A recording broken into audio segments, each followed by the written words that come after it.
कि इंटरेस्ट बना रहे। जैसे कुछ लोग सवाल, कुछ लोग सनसनी, कुछ लोग मतलब ऐसे बोलते हैं एकदम आम सी बात को कि लगेगा कि कुछ जरूरी है। तो हम कुछ उदाहरणों से ही सब कुछ समझेंगे, जैसे कि जो तकनीकी बातें हमें बताई गई, जो पूरा जर्नलिज्म की पढ़ाई में क्या करेंगे हम सब हताश हैं उसे पढ़ पढ़ के, सुन सुन के। एक लाइन बोलने में भी दिक्कत होती है उसके बाद, क्योंकि लगभग तय होता है कि एंकर कौन बनेगा। कितनी स्क्रिप्टिंग पढ़ लो, कितनी प्रैक्टिस कर लो, उससे नहीं तय होता। और पता नहीं क्यों इतनी आपत्ति है, आज के दौर में हम सब एजेंडाधारी पत्रकार हैं। या तो न्यूज रीडर होता है या तो एजेंडाधारी पत्रकार होता है। कैसे? आपका कोई एजेंडा ही नहीं है सच में। जैसे मेरा तो, मुझे तो लगता है कि मेरा एजेंडा है सोशल जस्टिस, जेंडर जस्टिस, है ना। और उसको लेकर के, और उसमें भी सब कुछ न्यूट्रल नहीं है ना। तो अब मतलब हम लोग उस सब पे पढ़ेंगे ही नहीं। वो साहित्यिक बातें हैं, वो एक कास्ट प्रिविलेज के लोग बैठकर बातें करते हैं कि हमें किसी के पक्ष में बात नहीं करनी, क्योंकि हर चीज़ अपने भाई भतीजे के पक्ष में करनी है, इसलिए वो बोलने में अच्छा लगता है, इसलिए हम उस पर नहीं जा रहे हैं। तो स्क्रिप्टिंग और एंकरिंग से जुड़े तमाम पहलुओं पर हम लोग बात करते हैं। और ये सम्मेलन का 5वां साल है, जैसा कि कल हम लोगों ने जिक्र किया। 3 साल ये लगातार, तीसरी साल ऑफलाइन हो रहा है। 2 साल तो चलिए कोविड था तो सब कुछ ऑनलाइन ही चल रहा था। लगभग 100 लोग हैं यहाँ पर, और इतने लोग का एकजुट होना, जब आप सब क्रिएटर हों, एक्टिविस्ट हों, जर्नलिस्ट हों, तब आप सबका एकजुट होना सच में बड़ी बात है। और तमाम असहमतियों के साथ यहाँ बैठे होना और बड़ी बात है। और बड़े बड़े औरा के बावजूद जब लोग एक तरफा बातें बोल दे, कोई भी व्यक्ति हो हम में से, मेंटर्स में से, और उसके बाद भी असहमति दर्ज करना, वो सबसे बड़ी बात है। तो क्या शुरू करें? एक वीडियो पे हम ड्यूरेशन से ले लेते हैं कि क्या करना है। जैसे कि कल श्याम बता रहे थे, बता रहा था, मैं बोलने जा रहा था कि मुझसे एक साल जूनियर है, तो एक दोस्त यार वाला समीकरण है। तो शाम की एक चीज थी कि लंबे वीडियो के लिए क्या करना है। तो लंबे वीडियो के लिए उसने डिटेल में बता दिया है ना। तो हम सबको एक आइडिया लग गया है कि लंबे वीडियो के लिए क्या करना है, जहां पर आप लंबी पारी खेल सकते हैं। साल 1.5 साल आपके भी दोस्त हों जो महीने के 10-10, 20-20 हज़ार भेज सकें, लाखों रुपए अफोर्ड कर सकें, फिर बाद में क्रिएटर बनकर आना है। तो उसके लिए क्या करना है, जिसका विजन ध्रुव राठी, नीतीश राजपूत जैसे क्रिएटर्स में बनना है, तो एक वो यूट्यूब चैनल पर भी अपलोड होगी, और कल के आपने सेमिनार में सुना भी है, तो उस पर कर लेंगे। दूसरा कि कम्युनिटी जर्नलिज्म कैसे करें, तो एक हद तक सुमित ने बता दिया है। दीपक एक आइडिया दे रहे थे कि कैसे क्या करना है।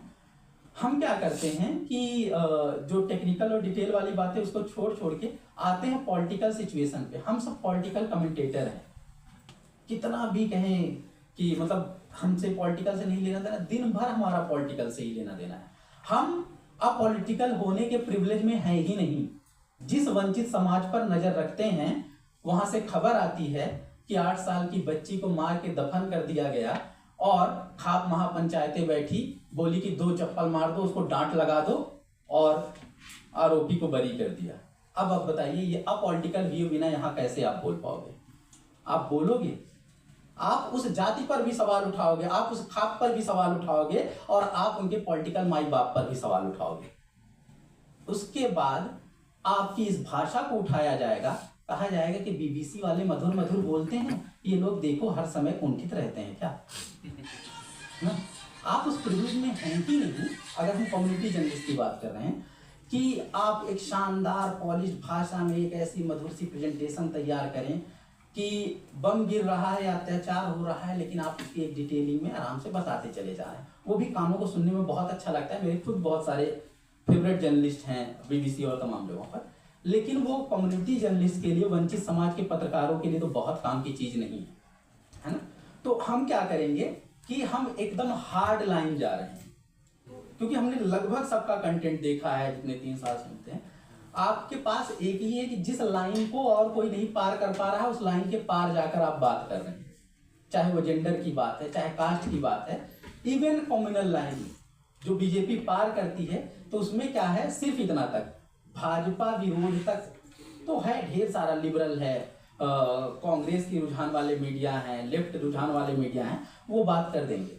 लेकिन जब उस मुसलमान की भागीदारी की बात आएगी, उसको सांसदीय विधायकी में टिकट की बात आएगी, उसकी बच्ची के बलात्कारी को टिकट देने वालों की बात आएगी, तब क्या करेंगे आप? तब देखेंगे कि कंटेंट शून्य हो चुका, ना उधर कुछ है ना इधर कुछ है, तो आप परेशान हो जाएंगे कि हम क्या करें, कहाँ से शुरू करें। जैसे एक उदाहरण के लिए मैं करता हूँ, जैसे बीएचयू में एक बच्ची का, मतलब वो स्टूडेंट थी शायद, उसके साथ दिन दहाड़े रेप हुआ। तो आप ऐसे भी तो बता सकते हैं कि आजकल जो पहला साहित्यिक तरीका था, जो प्रिंट मीडिया में आता था, लिखा जाता था कि खबर वाराणसी से है जहां पर ऐसी ऐसी घटना घट गई, ये सब हुआ, पूरा डिटेल ऐसे देते हुए 5W1H ये सब करते हुए। लेकिन अब आपको इंटरनेट में लोगों को ध्यान खींचना है और उसको असरदार तरीके से बताना है, तो उसे लिखने में कुछ कर सकते हैं। जैसे कि मैंने लिखा था, बीएचयू में छात्रा के साथ बलात्कार करने वाले आईटी सेल के पदाधिकारी, संस्कारी एजेंडाधारी, बीजेपी के भगवाधारी गिरफ्तार हो चुके हैं। इनकी तस्वीरें मंत्री, मुख्यमंत्री, प्रधानमंत्री के साथ वायरल हो रही हैं, मगर टीवी मीडिया को नहीं दिख रही हैं। शायद इसलिए कि आरोपी उर्दू अरबी नाम वाले नहीं हैं, या इसलिए कि विपक्षी दल विरोधी विचारधारा वाले नहीं हैं। ठीक है, तो आप उसी बात को इस तरह से कह रहे हैं। ये मेरी शैली है, आपकी अलग शैली होगी, लेकिन कोशिश करेंगे कि मिले वो शब्द, और उसमें भी कोशिश करेंगे वो तत्सम शब्द ना हो, जिसे शुद्ध हिंदी कहते हैं, उससे बचिए। उसे बहुत ही प्रिविलेज लोग, मतलब सारे अपर कास्ट भी नहीं, कुछ ब्राह्मण और कुछ भूमिहार जिनका एकेडमिक बैकग्राउंड रहा है, उसके अलावा तत्सम शब्द कोई नहीं यूज करता, एक बनिया भी नहीं यूज करता, क्षत्रिय भी ना के बराबर यूज करता है। ओबीसी भूल जाइए, मुस्लिम भूल जाइए, नए युग के लड़के लड़कियां जो मेट्रो सिटी में पढ़े हो तो बिल्कुल नहीं। तत्सम शब्द आप समझ रहे हैं ना, जो एकदम संस्कृत निशब्द होते हैं, जो आए होते हैं, तो उससे बचना होता है। जैसे एक पैटर्न हमने देखा 4 साल से लगातार, आप देखोगे रमजान के महीने में एक बड़ी घटना होगी, पूरे महीने टीवी चैनलों पर एक टीआरपी गेम चलता रहेगा। कभी अतीक अहमद को बच्चों के खिलौने वाली बंदूकों से घिरवा के मरवा दिया जाएगा, ऐसे किया जाएगा कि आपको पता भी चल जाएगी कि किया गया है कुछ।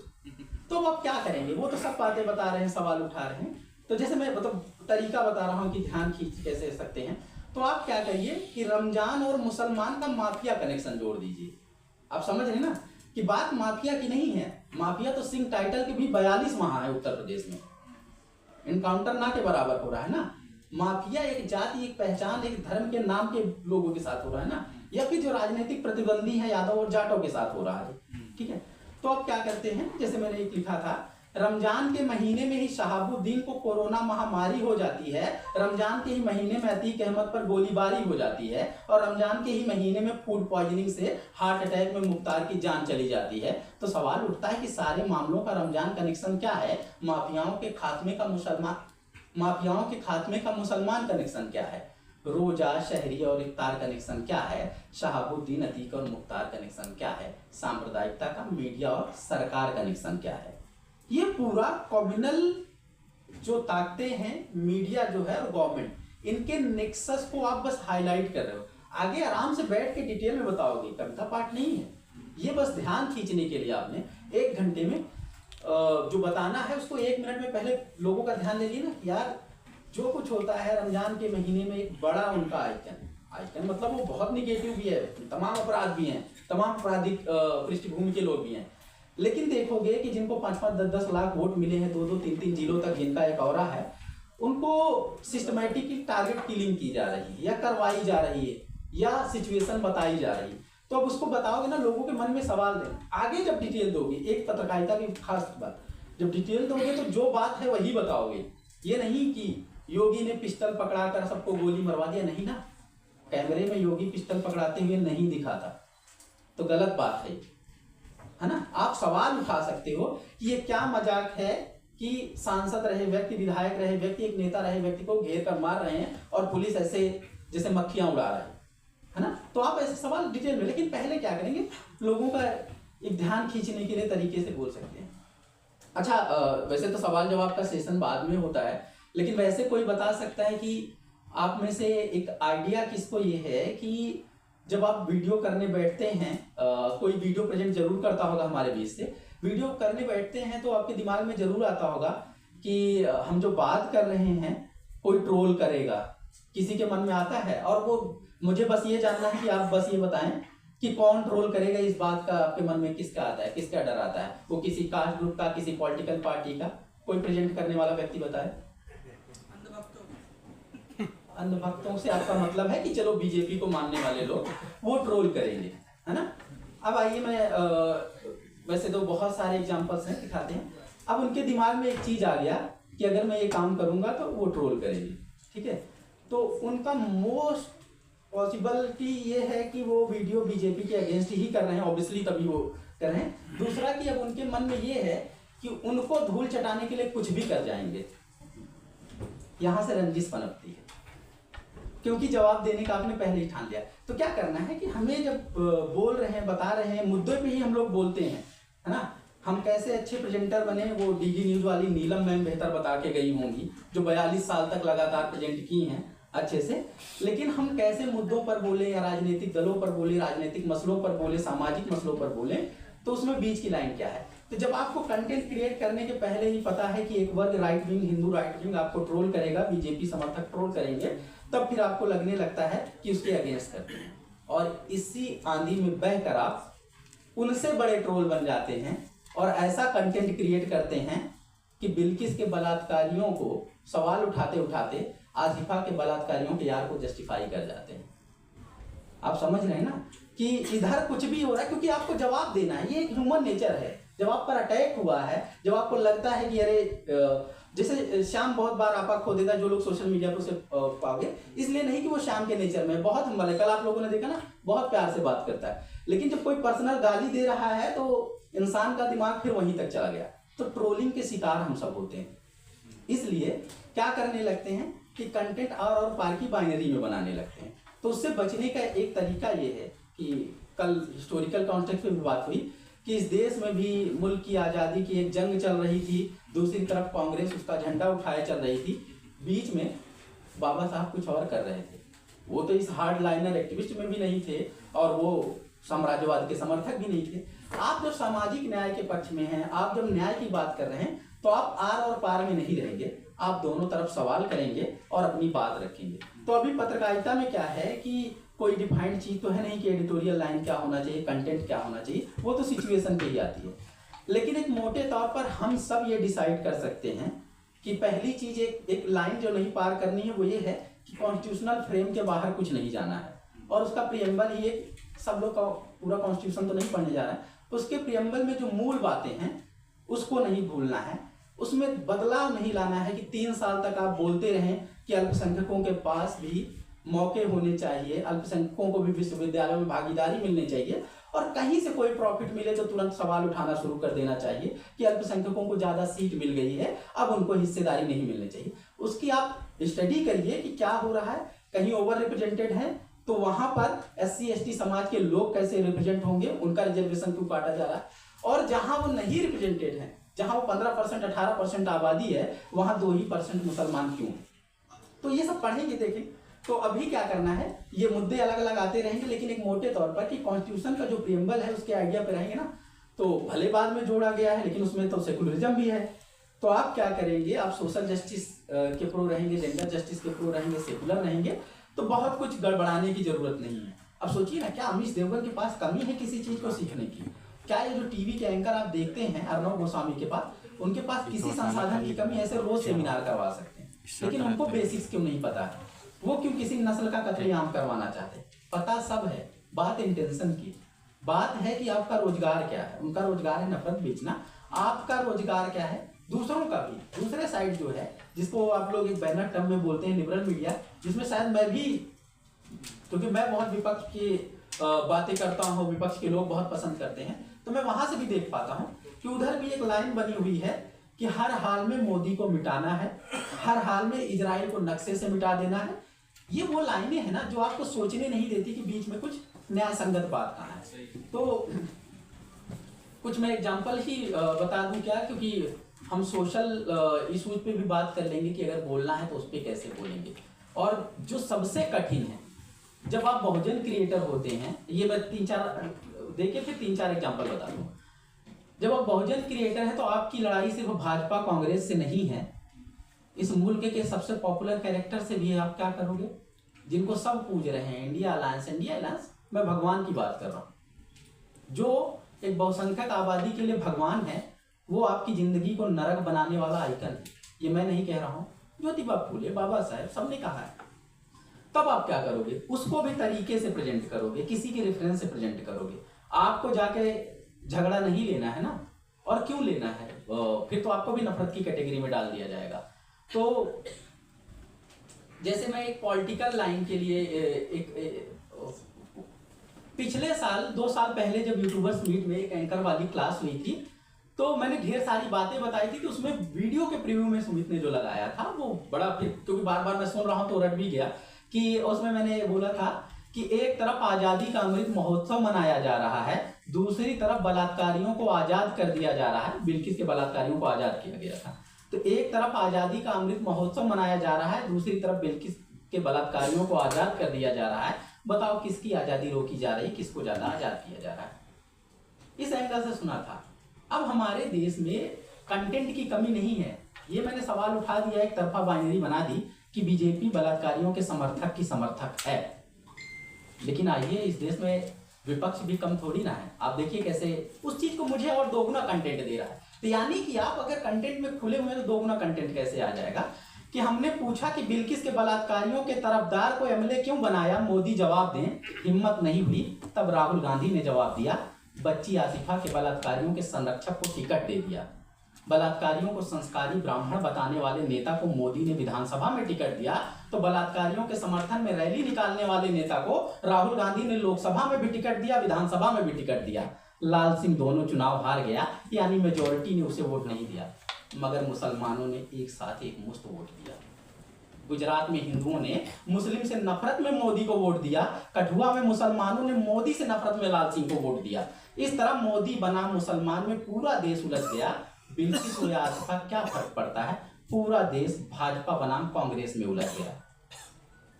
अब एक जेंडर का इशू है, एक बच्ची का बलात्कार हुआ है, उधर एक महिला का उसकी बच्ची के सामने बलात्कार हुआ है, लेकिन इस पर पॉलिटिक्स हो रही है। जा रहे हैं लाखों की संख्या में हिंदू इस बात पे वोट करने जा रहे हैं। उनको भी पता है कि बिल्किस बानो कौन है, उनको भी पता है कि वो पीड़िता है, उनको भी पता है कि उसके साथ जो कुछ हुआ है वो किसी भयानक मूवी में भी वो नहीं देख सकते हैं, लेकिन वो जा रहे हैं वोट देने। क्यों? क्योंकि वो मुसलमान से नफरत में दे रहे हैं। 13% या 17% अभी आप गूगल कर लीजिएगा, कठुआ में मुसलमान भी। एक तरफा वोट लाल सिंह को गया है, जो कांग्रेस का कैंडिडेट रहा है। उसने क्या किया था, एक बच्ची का बलात्कार हुआ था, मंदिर के अंदर बलात्कार हुआ था, और उस पर सब कुछ, वो तो उनको तो सजा हुई। उस इंसान को वोट कोई भी दे, लोकतंत्र में तो कोई किसी को वोट देगा ही ना, लेकिन कैसे मुसलमानों ने उसे वोट दे दिया होगा, सोच के देखिए। जो एक बच्ची के बलात्कारियों के लिए रैली निकलवाया था, लेकिन क्यों? क्योंकि नजर कहां है, नजर है कि मोदी को हराना है। सब कुछ भूल जाएंगे, आसपास की बच्ची, महिलाएं, ये सब। इस बाइनरी में इस देश का, समाज का बड़ा नुकसान हुआ है। तो आप लोग, हो सकता है कि मैं एक लिबरल यूट्यूबर्स मीट या कहीं और हूं, तो इसकी जरूरत ना हो मुझे बोलने का। मुझे क्यों सबसे बुरा बनना है, मुझे सबके लिए क्यों अप्रिय बनना है। इसमें तो तमाम बुराइयां, तमाम बातें ऐसे उदाहरणों में है कि जिसमें सारे विपक्ष के नेता हैं, लगभग सारे विपक्ष के नेता हम लोग के मित्रवत व्यवहार है, तो हम क्यों बुरे बन रहे हैं। बात है कि हम अगर बहुजन यूट्यूबर्स मीट में आए हैं, यहाँ कम्युनिटी जर्नलिज्म करने लोग बैठे हैं, तो अब वो आर और पार की बाइनरी में तो नहीं देख सकते कि किससे नफरत में मुझे क्या करना है। तो आपका जो व्यूअर है उसी तरह से कंटेंट क्रिएट करेंगे, तो आप इससे स्वतंत्र होकर कंटेंट क्रिएट करिए। ये पॉलिटिकल लाइन है। आप देखोगे जो भाजपा के खिलाफ है वो क्या करेगा, हर हाल में कांग्रेस का समर्थन कर रहा है। ये मूर्खवत फैसला है, कोई तुक नहीं बनता है। जैसे कि बीजेपी देखोगे 8 से 10% के अलावा लगभग 90% संस्थानों में अपर कास्ट, कास्टिस्ट और गोबर और गौमूत्र की बात करने वाले लोगों को वीसी और प्रोफेसर बनाती है। कितना बुरा है। राहुल गांधी बताते हैं, और आपने वीडियो में सुना होगा कि 90 में से सिर्फ 3 ओबीसी को सेक्रेटरी बनाया है बीजेपी ने। कांग्रेस ने 84 में सिर्फ 1 को ही बनाया था। आप समझ रहे हो ना। तुम उस पे आरोप लगाओ। अब आपके पास तो कंटेंट दोगुना हो गया, आप क्यों उदास हो रहे हो। आपके पास तो कंटेंट दोगुना हो गया ना, कि मोदी सरकार, मोदी जी खुद ओबीसी बनकर वोट लेते हैं और सेक्रेटरी बनाने की बारी आती है तो 90 में सिर्फ 3 ओबीसी को सेक्रेटरी बनाते हैं। और कांग्रेस अब जातिवाद, जनगणना और सामाजिक न्याय की बात कर रही है, लेकिन जब सरकार होती है तो 84 में कभी 0 तो कभी 1 सेक्रेटरी रखती है। कंटेंट तो आपका दोगुना हो गया, इंदिच हो गया। ये डर और घबराहट है क्या कि व्यूवर्स कहां से मिलेंगे? ऐसा देश नहीं है, सब कुछ भाजपा कांग्रेस नहीं है। अथाह लोग बैठे हैं, वो जो आपको दिखता है कि वोट कर रहे हैं वो एक अलग संख्या होती है। जैसे आप देखेंगे, अगर जो लोग मुझे कुछ जानते होंगे, विपक्ष के लगभग सभी दलों में जो जितना लिबरल सेकुलर लाइन का दल है उधर उतना ही लोग पसंद करते हैं, नेता ही नहीं उसके कार्यकर्ता तक। लेकिन मैं लगातार इन सब पे वीडियो करता रहता हूँ, कोई व्यूअरशिप नहीं जाने वाली है। अगर आप वाजिब बात कर रहे हैं तो ये बहाना है और रिस्क लेने से आप बच रहे हैं। रिस्क इस बात का लेना है, फिर कर क्यों रहे हैं भाई? कहीं नौकरी करिए और किसी चीज में करिए, इवन मीडिया में भी नौकरी करेंगे तो सैलरी तो आ रही है। ज्यादातर लोग जब बहुजन लाइन में मीडिया कंटेंट क्रिएट कर रहे हैं तो एक समस्या हो रही है ना, समस्या ये हो रही है कि कई कई महीनों तक आपके खाने के लाले पड़े हैं। ऑफिस अलग से नहीं खोलते हैं ना, कि घर से ही काम चला लेते हैं, ऑफिस का रेंट कौन देगा? तो जब आप अपनी शर्तों पर काम कर रहे हैं तो करिए, अच्छा करेंगे तो उसके बाद दुनिया सुनेगी देखेगी। जेंडर का सवाल सिर्फ हिंदू मुसलमान तक नहीं है। इस बात को क्लेरिफाई करने के लिए एक और मैं एग्जांपल दे देता हूँ कि ये जाति में, सामंत में, प्रिविलेज में और क्लास में भी है। अब क्या करोगे? जैसे कि शायद इस देश में विनेश फोगाट के लिए सबसे ज्यादा 60 से ज्यादा वीडियो बनाने वाला मैं व्यक्ति हूँ, लेकिन उनके जातिवाद के बारे में मैं बताता हूँ। आप जब बैठोगे तो कंटेंट आपका दोगुना हो रहा है। देखो, हो सकता है कि हमने 10 बार बताया, बजरंग पुनिया ने शेयर किया सब कुछ, तो हमारा तो मित्रवत व्यवहार हो गया, मुझे तो शर्मा जाना चाहिए कि आप दोस्त लोग हैं वो बुरा मान जाएंगे, लेकिन आप तो खुल के करिए ना। जैसे उदाहरण के तौर पर हमने पूछा, इसी पैटर्न पर है कि सिर्फ जैसे कम्युनल लाइन का आपने देख लिया ना कि बिल्किस बानो के मामले में, आसिफा के मामले में सबकी अलग अलग राय कैसे है। हर मुसलमान को दिखता है कि बिल्किस बानो के साथ गलत हुआ है और गलत करने वाले नेता के साथ नहीं खड़ा होना, उनको ये भी दिखता है और हिंदू को भी दिखता है, ऐसा नहीं किसी को नहीं, लेकिन वो सांप्रदायिक नफरत में वोट किए जा रहे हैं उधर। इधर भी दिख रहा है कि बच्ची के साथ गलत हुआ है कठुआ में और उसको समर्थन करने वाला वैलिडिटी दिनालवा तब मंत्री था वो भाजपा से, लाल सिंह, वो गलत हुआ है। लेकिन क्या करोगे अब? कंटेंट तो उनको एक साइड बेचना है। एक भी लिबरल कहे जाने वाले कंटेंट क्रिएटर ने इस पे वीडियो तक नहीं बनाया कि राहुल गांधी बार बार बलात्कारियों के संरक्षक को आप टिकट क्यों दे रहे हो, लोकसभा में भी दिए थे, विधानसभा में भी क्यों दे रहे हो? नहीं बनाएगा। क्यों? क्योंकि डर और घबराहट है। व्यूवर्स और भी तमाम इंटरेस्ट होते हैं, मैं उस पर जा ही नहीं रहा हूँ, वो लिफाफे से लेकर के तमाम पेमेंट रिलेटेड होते हैं, वो पत्रकारिता की सबसे जरूरी चीजों में से हो गई है, तो उसको छोड़िए। एक इसी को मैं आगे बढ़ा देता हूं। हमने पूछा, मोदी जी पहलवानों के बलात्कार के आरोपी ब्रिजभूषण को क्यों बचा रहे हो? ना देश में न्याय दे रहे हो, ना ओलंपिक में न्याय दिला रहे हो, उल्टा आरोपी के बेटे को चुनाव लड़वा रहे हो। राहुल गांधी ने जवाब दिया, हम न्याय दिलाएंगे, मोदी की सेना के खिलाफ हुड्डा की सेना बनाएंगे। उधर हुड्डा कुमारी शैलजा को किनारे लगा रहे थे, वो दुखड़ा सुना रही थी, ये जातिवादी अकड़ मीडिया के सामने दिखा रहे थे। विनेश बनी हुड्डा की सच्ची सिपाही, शैलजा को साइड लगा दी, अपने चुनावी कैंपेन को जाट महासभा बना दी। बिल्कुल